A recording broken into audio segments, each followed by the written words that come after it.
What's up, YouTube? This is Too Raw for TV. Alright, so there's still more people, more comedians, more entertainers who are reacting to the interview that Shannon Sharpe did with Katt Williams the other day on his YouTube podcast, Club Shay Shay. I told you all that as of my recording that video a couple hours ago, they were at 34.5 million viewers. Wouldn't be surprised if it's now approaching 35 million. And that put it in the top 10 all-time most watched interviews. So this is definitely, despite the rantings of Ari Spears, it's just a news cycle. Yeah, it is part of a news cycle, but this is, this is something that was seismic. And as many people put it, it was like a 2.5 hour Katt Williams stand-up special. It was more than just an interview.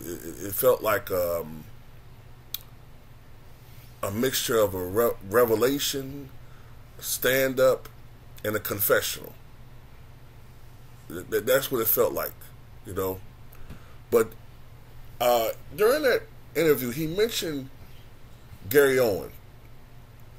Now, at one point in time, I would say maybe 15 years ago, 16, 17 years ago, Gary Owens looked like he was going to explode. Now, I don't mean like he's about, I don't mean like he's about 700 pounds. I don't mean it literally. I mean as far as his career. It looked like he was going to explode, you know what I'm saying? But then something fizzled with Gary Owens. Something fizzled, and he never quite took off the way that you would expected someone like him to take off. Because when you look at it,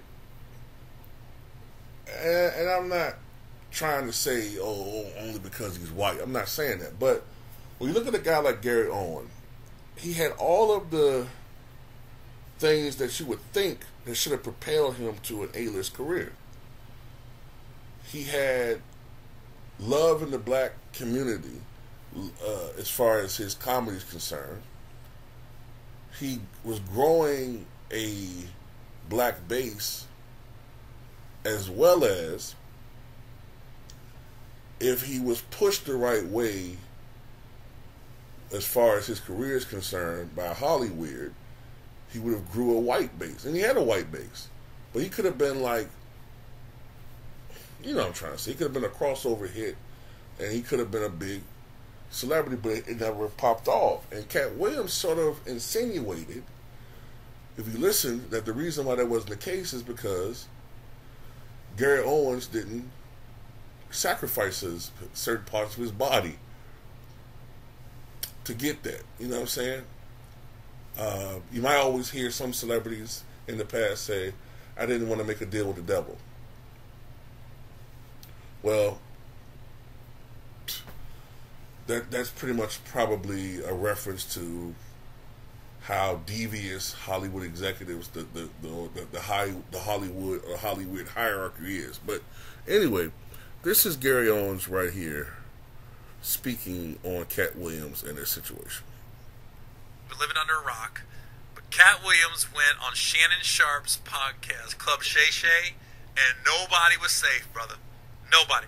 Here's my thing. Katt talked about Cedric the Entertainer. He talked about D.L. Hughley, and good and bad. I'm not just saying this isn't all bad. He talked about Mark Curry, Steve Harvey, Ricky Smiley. My name came up. Tiffany Haddish, Wanda Smith. Let me think. Am I forgetting? Let me see. He started off. The thing is, he comes in guns a-blazing. It's not even like a feeling out portion of the show. Katt just came in and immediately went in on Ricky. It all started with Friday. And as I'm watching it, and here's the thing about Katt. We all got opinions on comedians. And Katt doesn't hold his opinion back. I do. I'll be honest with you. There's some comedians I find funny, some I find hacky. I just don't. I don't feel the need to air it to the masses. I'll keep that to myself because I like to be Switzerland in all this. I like to be. Kevin Hart got it with. I remember when Chris Brown and Drake had the beef, right? Later on, they came together, did a music. They did a song, did a music video together. And I remember Kevin was cool with both. Kevin was cool with Chris, and he was cool with Drake. Like, really cool with both. And I was thinking, how's Kevin going to navigate this? Because some people, man, when you got beef, they're like, either you're with me or against me. And I'm more Switzerland. I tend to try to get along with everybody. You never know when work's going to come your way. Somebody might have a project, they're thinking of you. So I kind of keep, if I have anything negative, just out and out negative for no reason, unsolicited, I tend to keep it to myself. Now, if you talk shit about me, or the Monique situation years ago when she compared Will Packer to Harvey Weinstein, I spoke up on that because Will's my friend. He's put me in 3 movies, produced one of my comedy specials, and I was just like, I don't know your beef with Tyler. I don't know your beef with Oprah. That has nothing to do with me. But you spoke on my friend. You compared him to, a sexual predator, and I didn't like it. So I just spoke up. And that was kind of out of character of me. But I'm not going to say I'm never going to speak up. I'm going to stand up for myself if you're talking shit about me. But as far as like just unsolicited going in on people, that's just not me. Katt's different. You ask Katt a question, he's going to give you his answer unfiltered, unsolicited. You can get mad about it, or you can be like, that's really how he feels. But regardless whether you agree or you disagree with what Katt is saying on Shannon Sharp's podcast, you're watching. It's getting everybody's attention because people are commenting on it. He went in on Faison, who's my boy. I love Faison. But then Faison started making posts on Instagram that I'm laughing at. So at the same time, I'm looking at Katt going, oh! I'm looking at Faison going, oh! Now, if I see Katt, I'm still going to be cool with Katt. Katt's always been cool with me. He's done some cool things for me in my life. Faison, still going to be cool with Faison. That's my boy. And even then, I can talk to Katt about Faison and not have to go in on Faison. I can talk to Faison about Katt and not feel like I have to piggyback it and go in on Katt. I just sit and listen and laugh at it all. Because if you're a comedian and you're a true stand-up comedian, we're offense-proof. We cannot be offended by anything. We can catch strays. We can catch arrows like everybody else. And we always say, like, just be honest. Don't say something behind my back. Whether you like Katt or not, he's not going to talk behind your back. However he feels about you, that's how he feels about you. Now, he did say one thing.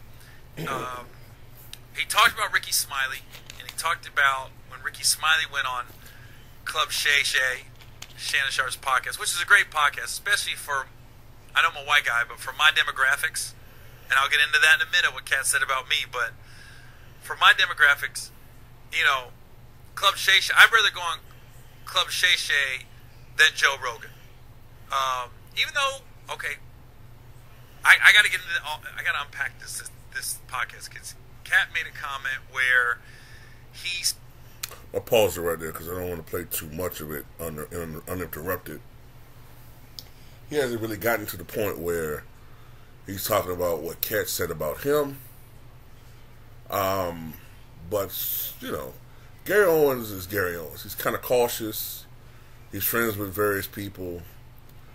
And also, I kind of want to say, like, as one of the few white guys in that genre, you don't want to be too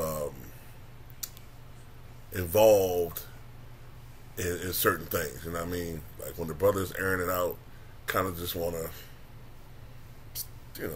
stand to the side and let that clear itself out. But he's going to get to the point that we're talking about as far as when he was mentioned. And I just want to stop it right quick because I didn't want to play too long uninterrupted. He said, why you think Gary Owen who's a white guy, has been doing stand-up for 25 years, hasn't crossed over. And when he said it, I was like, wait a minute, was that a good thing or bad thing? And I literally had to go to Twitter and start asking people, was I catching strays or what was that? And they was like, no, they were saying you haven't sold your soul. That's why you haven't crossed over. You've been consistently you, and that's why you haven't, quote-unquote, crossed over. So I was like, oh, okay, that made sense. Now, I'm not going to get into it, but I've been, I was in an awkward situation one time where I can't say for 100% this person was trying to make me do something, casting couch type deal, but it felt like it. And I was like, is this that point where I've always heard, would you suck a dick for $1 million? And I was thinking to myself, and I was in this office in this room going, well, I'm about to answer this question. And the answer was no, I wouldn't. So, now listen, I can't say for 100% that's where it was going, but it felt like it. It felt like it. You got to be in the room to feel it. And I was like, oh, this dude is really coming on to me. Like, this is happening in real life. And the dude did it, and it always remained nameless. I think he was feeling me out. Like, is this dude, and this was years ago. I was young in the game. But I was just like, wait a minute, is this happening right now? I was like, oh my God. And then I was like, I made it very clear I like women. I'm not going that route. So I'm not gonna get into it, but I was wondering. I was like, oh, is this happening to me right now in real life? So I think Katt was saying I haven't sold my soul.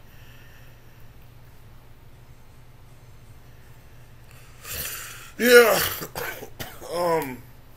For comedy hype. Let me say this right quick too. Let me say this. I want to make it clear too that and this is just from listening to people in that world. It's not just men that do this. There are powerful women in Hollyweird. Okay, that on the one hand talk about how they champion Me Too, but on the other hand are just as predacious as their male counterparts, making men or male actors, and sometimes both, male and female, submit to their sexual demands in order to give them opportunities and roles. So yeah, in all honesty, there need to be a lot of women also behind bars. And it'd be people who you don't think they're doing this. Some of them are no longer here, but they were doing it. But yeah, man, when he was talking about, man, it's definitely stuff that goes on, man. It's been going on for decades. It's nothing new. All you gotta do is read between the lines when it comes to Hollyweird. You gotta look at the extraordinarily high number of, historically, the high number of people who are of the alphabet community, or would be alphabet today, that weren't in that club because it exists, I guess, before. You gotta look at the number of people who are very unhappy, the dependency on drugs and alcohol, the reckless behavior, the depression, the mental illness, mental health issues. There's a reason behind all of this, and the people who get it the worst are the child actors, and you often wonder why that's the case. And you have people in Hollyweird who literally have been, I don't even want to say it, man. They've had horrible things happen to them in that world. Horrible things. Horrible. And it needs to be cleaned up. Like I said, man, it's not just the Harvey Weinsteins. Trust me. It's some of these so-called Me Too feminists, female producers that they're doing it too. But anyway, that's all I got to say in this one, man. Tell me what you guys think.